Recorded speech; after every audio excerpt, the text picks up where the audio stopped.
From Washington, this is VOA News.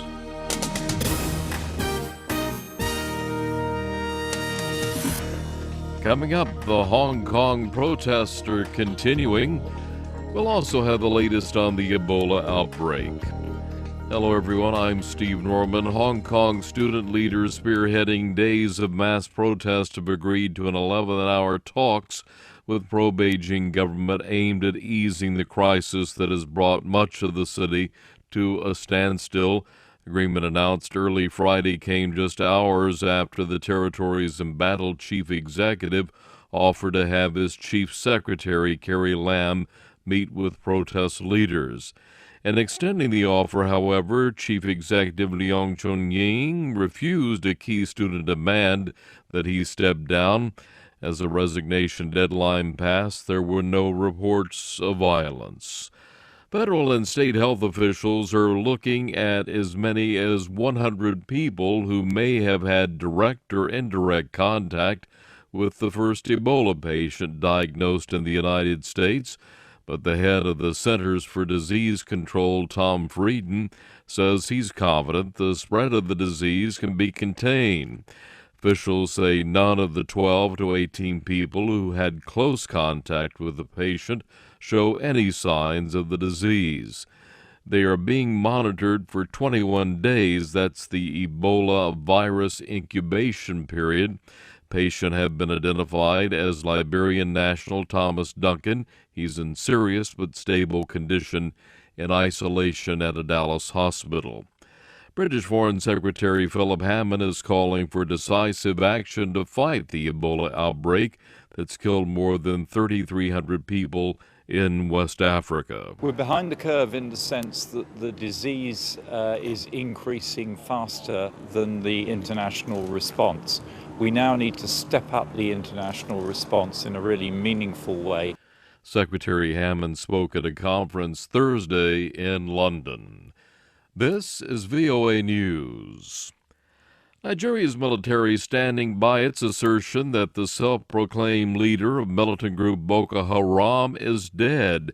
Military's comments Thursday came after the insurgents released a new video that shows the purported Abu Bakr Shekau asserting he is alive and that his group is running an Islamic caliphate in territories it controls. The Nigerian Defense Headquarters insists the man in the video, who it says actually is a militant named Mohammed Bashir, was killed last month during a battle in the town of Konduga. Turkish lawmakers have authorized military force in Syria and Iraq, a vote that could allow the country to battle Islamic State militants near Turkey's border. The law also allows foreign forces to operate from Turkey against the Islamic State.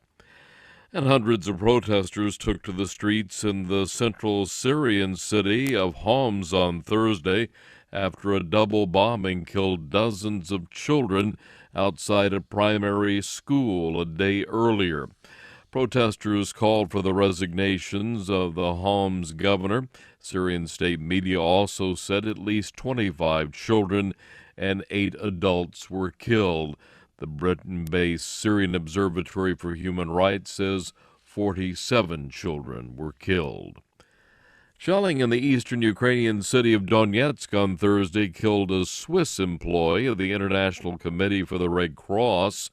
Western journalists in Donetsk and Russian news agencies reported the building housing the local office of the Red Cross in the center of the rebel-controlled city was hit during the shelling. At least 7 people were killed when a bomb exploded on a passenger bus in northwest Pakistan. 4 people also injured in Thursday's attack, which took place on the outskirts of Peshawar, the region's main city.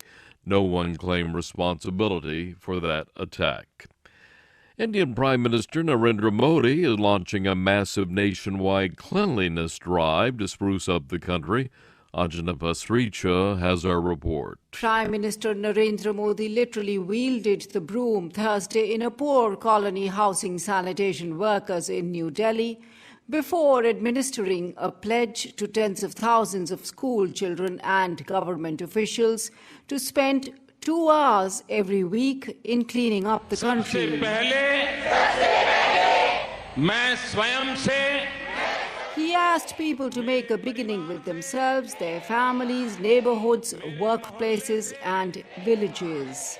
Ministers, lawmakers, and school principals also picked up brooms and trash cans to sweep streets and clear garbage to raise public awareness of better sanitation in a country where cleaning is considered a task to be done by lower castes.